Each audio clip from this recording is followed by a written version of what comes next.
Amis créatifs, bonjour et bienvenue dans cette nouvelle vidéo. Aujourd'hui, on va faire une vidéo un petit peu particulière, quelque chose qui va changer un peu de ce qu'on fait d'habitude, puisque j'ai adoré la trend qui est en ce moment en train de ravager YouTube, qui est, je vous le traduis, je tente de refaire le tuto de et insérer le nom du youtubeur ou de la youtubeuse. Ça s'est beaucoup fait dans le milieu de la beauté et je me suis dit que ce serait très sympa de le faire dans le milieu du craft. Ça faisait en plus longtemps que je pensais à ce genre de choses, donc pourquoi pas tenter. Et aujourd'hui je vais tenter de refaire le tuto, en tout cas de suivre le tuto de Petit Atelier. Voilà, depuis quelques temps Petit Atelier fait des nouvelles vidéos que je trouve vraiment très intéressantes. Elle a pris une nouvelle direction sur sa chaîne qui est assez sympa. Et notamment ces tutos qui mêlent polymère et acrylique pouring, qui sont vraiment assez sympas et voire même très trendy. Et pourquoi pas le tester, puisque en plus moi l'acrylique pouring, vous avez vu ce que ça donnait, c'était mitigé. Alors pourquoi pas essayer de mêler les deux. Vous allez me suivre, vous allez voir, on va essayer de faire quelque chose, je ne promets rien. Et le défi, ça va être surtout suivre le tuto et ne pas en faire qu'à ma tête en me disant « Ah ben je vais changer ça ». Allez, on essaye ce tuto polymère et acrylique pouring. J'espère faire aussi bien. Allez, on va commencer tout de suite. Les choses sérieuses commencent. On va regarder ce tuto de Jessica. Qu'est-ce que ça va donner? J'ai pas vraiment regardé encore, j'ai juste vaguement regardé quand il est sorti, mais sinon j'ai pas vraiment regardé. On va à mon avis bien s'amuser. Bonjour à tous, je vous retrouve pour un nouveau tutoriel spécial bijoux. Oui, je fais des bijoux, ça y est. Donc ça sera pour faire ce plastron qui est en fait basé sur l'acrylique pouring de Nathalie, mais que j'ai fait sans les bulles. Enfin, vous voyez, ce que j'aime pas, je l'ai enlevé. J'utilise ce plastron, donc ce modèle de gabarit qui est super sympa. Ah, ça va trop vite, Jessica. D'accord, donc déjà, elle utilise ce gabarit-là de chez Graines Créatives et elle passe sa plaque de pâte à la machine. Donc, on va commencer. Il me semble que pour ce plastron-là, on va prendre du blanc. Elle va prendre la pâte Burke. Ce qui dit à combien elle le passe. Une pâte, alors pourquoi j'ai pris une pâte aussi foncée? Parce que je ne retrouvais pas ma pâte blanche, donc j'ai pris celle-ci. Et ensuite à la fin j'ai retrouvé ma pâte blanche, tout va bien quoi. Bref, étant donné qu'on recouvre, c'est pas trop grave. N'hésitez pas à prendre du coup de la pâte polymère blanche, ça sera plus simple. Voilà, pâte polymère blanche. Vous faites vos petits morceaux de pâte polymère, ensuite vous les faites cuire. Oula, ça va vite. Faut déjà les faire cuire, on n'a que 44 secondes de vidéo. Bon, passage à la machine, on découpe. Et on voit. Et on passe en cuisson surtout. Allez, bon, j'ai passé la pâte à la machine. Je vais déjà commencer à faire la nana qui va en dehors des règles. Et je vais travailler directement sur mon carreau de carrelage. Comme ça, j'aurai pas besoin de manipuler les pièces puisqu'elle les découpe au scalpel et après les met à cuire. Donc c'est parti. Hop. Donc... Elle a dit, on place le gabarit et on découpe les pièces. Alors par contre, elle ne donnait pas d'indication d'épaisseur à la machine. Du coup, j'ai fait en cran 3 sur ma classe parce que après, il y a la résine et la peinture. Donc, faut pas que ce soit trop épais non plus. Allez, c'est parti.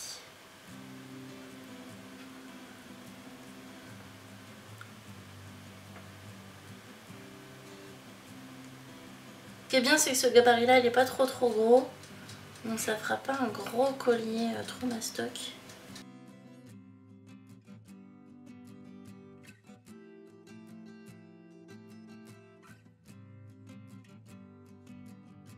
Je pense que pour l'instant j'ai tout bon. Donc la partie polymère est déjà terminée. Je vais pouvoir maintenant passer ça au four, comme le dit Jessica dans sa vidéo. Et on va passer à la partie rigolote, le pouring. On passe à la suite après cuisson. Qu'est-ce qu'elle dit? Une fois que c'est cuit, vous allez les mettre sur votre tapis qui est le resin pad et on va faire la technique de Nathalie. Donc en fait c'est des pots de peinture mélangés avec de la colle vinylique et un peu d'eau pour rendre ça plus fluide. Oula, bon déjà, elle a pris son resin pad, elle a posé les pièces dessus. Donc on pose les pièces, je suppose, ouais, on les met à la suite comme ça à mon avis, c'est ça qui va faire l'effet qui suit la ligne du collier, ça peut être sympa. Voilà. Oh, ça va être rigolo, je le sens. Je sens qu'on va se marrer. Bon, elle a déjà fait son mélange, moi je les ai pas fait, je vais les faire maintenant. Je vais faire 3 couleurs différentes. Je suis pas sereine là. Les trucs crado comme ça, je sens que c'est risqué. Peut-être mettre des gants à un moment donné. Bon, pour les quantités, ça va être au pif, hein, comme j'avais fait d'ailleurs pour mon essai d'acrylique pouring il y a quelques temps. Pour les couleurs, du blanc.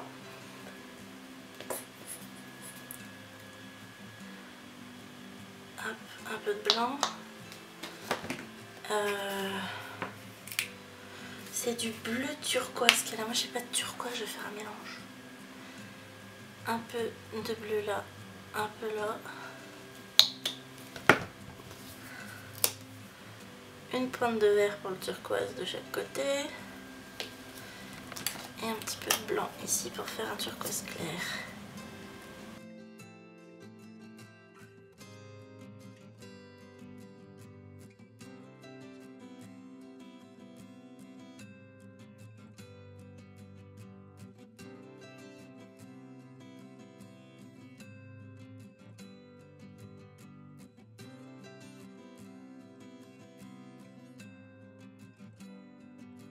Je mets une base blanche que je vais étaler.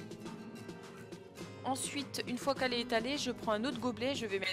Ah oui, donc bon, d'abord, on étale une base blanche, j'ai dit.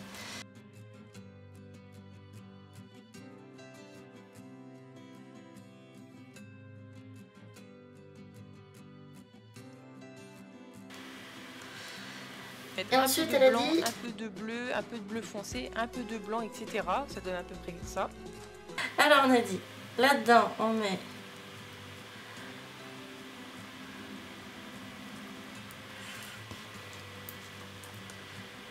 du blanc.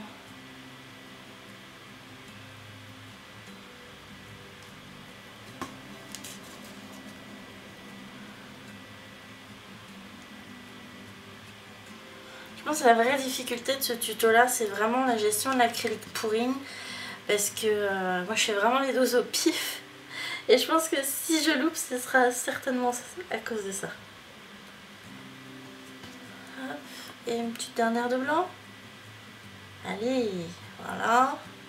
Et je verse un petit peu ou beaucoup, ça dépend de vos goûts, et ensuite je laisse la peinture se diffuser naturellement. Donc on va faire un geste fluide.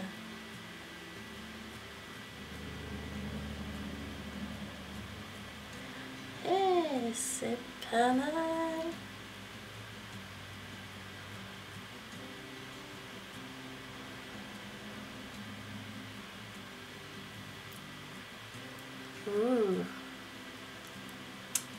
J'aime bien. Ça manque de vert foncé là, enfin de bleu foncé. On peut peut-être en rajouter un peu. Ensuite, qu'est-ce qu'elle fait? Ensuite, je prends mon petit bâtonnet et donc je vais mettre de la peinture blanche tout autour pour faire les contours. D'accord, les contours en blanc. Je pense que c'est surtout pour rattraper parce qu'elle a utilisé de la pâte beurre, donc peut-être que... Ah si, un petit peu quand même. On va faire tout le contour. Hein.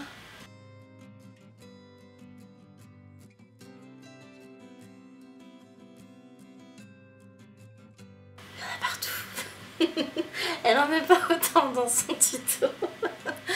Ah merde. Ah non mais c'est joli, j'aime bien. Allez, on continue. Voilà ce que ça donne une fois que c'est totalement recouvert. Vous voyez là qu'il y a des petites bulles, en fait ce sont les bulles d'air qui ont fait des bulles, mais bon c'est pas trop grave, il n'y en a pas beaucoup donc ça ne me dérange pas. Ensuite vous laissez sécher ou alors vous mettez les feuilles d'or comme je l'ai fait, moi j'adore cet effet un petit peu feuille d'or. Vous les mettez soit avant soit après, c'est vous qui voyez. D'accord. Et ben, opération feuille d'or.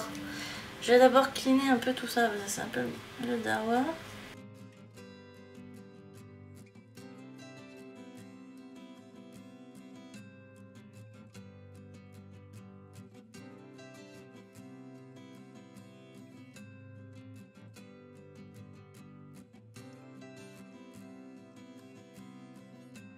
Bon, après la pose de la feuille d'or, voilà ce que ça donne. J'ai fait le coup un petit peu aléatoire comme ça. Il reste plus qu'à laisser sécher et je pense que ça va prendre un peu de temps. Donc à demain. Il restera plus qu'à couler la couche de résine, je crois, après. Donc voilà. Donc franchement le résultat est pas trop mal. J'aime bien le côté très marbré, ça rend vraiment cool. Je pense que la résine va faire un petit peu plus profond dans les couleurs et tout, ce sera bien sympa. Donc on laisse sécher. Alors, jour 2. Et oui, parce qu'il a bien fallu laisser sécher ça pendant très longtemps. Donc on va pouvoir passer à la suite. Je sens que ça va prendre des jours, ce truc-là. Alors, qu'est-ce qu'elle nous dit? Voilà, une fois que c'est sec. C'est sec, oui. J'enlève le surplus de peinture qui a coulé en dessous. Donc là, une fois que tout est enlevé, soit vous remettez une coque en fait en polymère, ça passe au four, ne vous inquiétez pas, soit vous laissez comme ça. Je prends ma résine.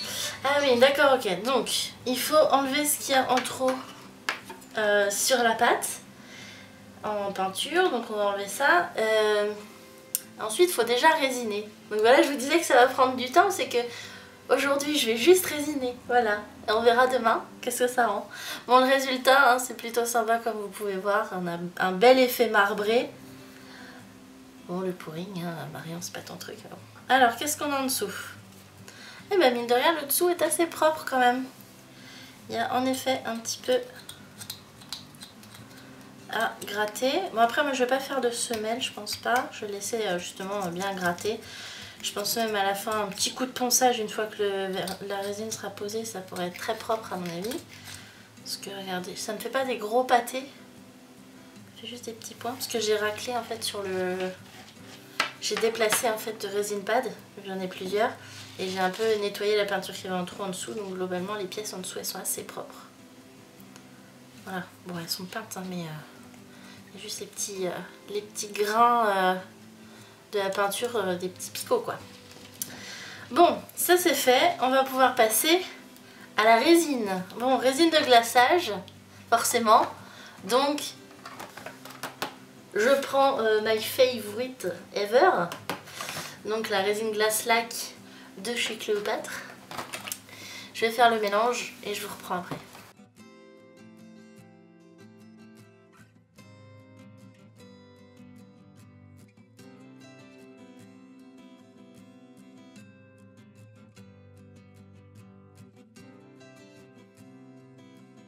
Bon, maintenant que le mélange de résine est prêt, je vais voir ce qu'elle conseille, si elle donne des informations particulières dans sa vidéo pour le résinage.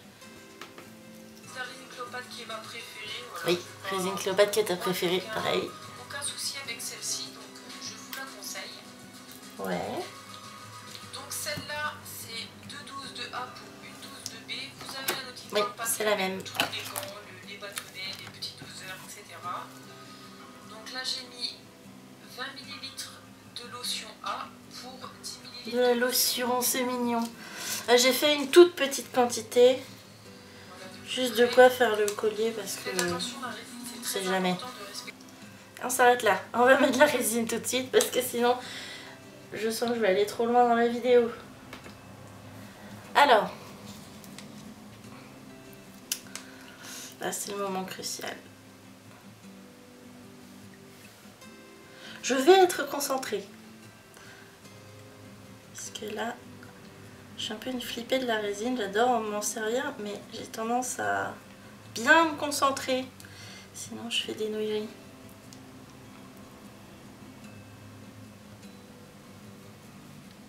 Je vais le faire pièce par pièce. Alors, je vais écarter les autres. Oui. C'est clair que ça donne une profondeur. Alors moi la résine, bon, vous le savez, hein, je vous ai déjà fait des vidéos sur la résine, mais je suis vraiment une fada de la résine. Quand j'ai le temps et selon les créations, c'est vrai que j'aime bien apporter une petite couche de résine. Je vais bien jusqu'au bord. D'ailleurs, si vous voulez voir, j'ai fait une vidéo sur toutes mes astuces justement concernant la résine. Comment je résine mes pièces, tout ça. Je vous donnera toutes mes petites astuces pour résiner mes pièces en polymère. Voilà, on va laisser cette pièce-là se lier.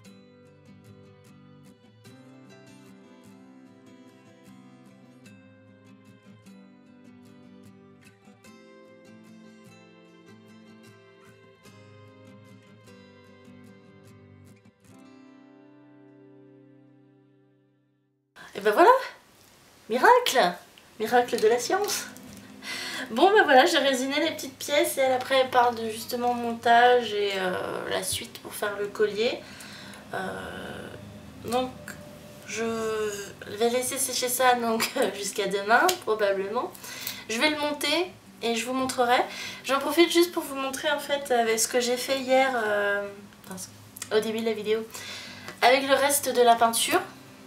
Du coup, il me restait pas mal de peinture en fait par rapport à la coulée sur la polymère. Donc j'ai juste fait ça. Vous voyez, j'ai repris un petit peu la feuille d'or et tout pour donner des petits accents. J'ai rajouté même des petites lignes de mica. C'était très mignon. Voilà, donc ça ira avec. Je sais pas, un présentoir à collier, un truc comme ça. Donc je vous le montre un petit peu en détail là. Donc j'ai fait même technique, j'ai juste renversé la peinture sur une toile pour pas gaspiller parce que j'aime pas le gaspillage. Voilà. Donc on a une toile sympathique. Voilà. Donc on laisse sécher tout ça. Et on se voit plus tard. Allez, ellipse temporelle. Jour 3, ça y est, on arrive à la fin de ce test de tuto. J'ai attendu que la résine sèche, bien sûr, au bout de 24 heures elle était sèche et j'ai donc monté le collier sur un cordon câblé blanc, voilà, donc le cordon passe à l'arrière et comme ça fait un montage assez aérien, un petit peu comme l'avait fait justement Jessica dans ses tutos acrylique pouring et polymère. Donc voilà, le résultat est là. Je ne dirais pas que c'est une réussite, voilà. Personnellement, c'est un fail. Pourquoi? Bon, polymère, voilà.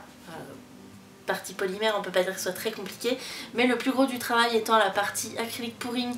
Et que je suis assez nulle en acrylique pouring. J'ai pas peur de le dire, oui.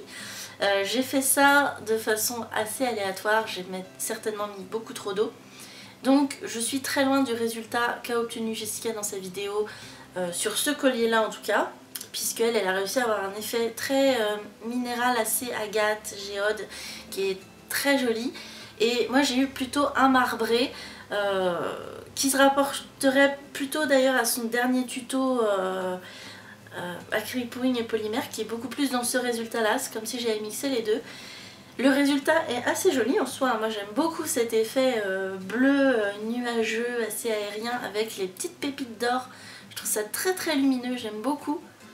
Donc je suis ravie, je trouve le collier vraiment joli, assez simple à porter et tout, voilà. Mais voilà, je n'ai pas réussi ce qui m'intéressait vraiment dans ce tuto là, à savoir l'effet géode. Donc tant pis pour moi, il faudra peut-être que je réessaye. Qu'est-ce que vous en dites?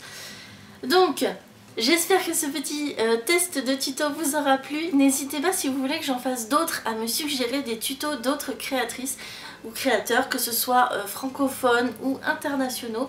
Je ne dirais pas non pour renouveler un petit peu ce format-là, que ce soit plus technique, puisque là, bon, le côté technique, c'était pour l'acrylique pouring, mais si vous voulez me lancer des défis un petit peu plus techniques sur la polymère, n'hésitez pas, je suis toute oui. N'hésitez pas à réagir dans les commentaires. Voilà, donc j'espère que ce concept vous aura plu. J'attends comme d'habitude vos petites réactions en commentaire sur le résultat de ce petit collier. Et comme d'habitude, vous connaissez la chanson maintenant. Le petit pouce pour soutenir si vous trouvez que la chaîne est cool. N'hésitez pas à vous abonner, puisque comme ça vous verrez toutes les nouvelles vidéos. Et surtout, activer la cloche des notifications. vous commencez à connaître l'histoire maintenant. N'hésitez pas aussi à partager si vous trouvez ça rigolo comme concept. Et je vous fais des gros bisous. Et on se retrouve bientôt pour de nouvelles vidéos. Ciao!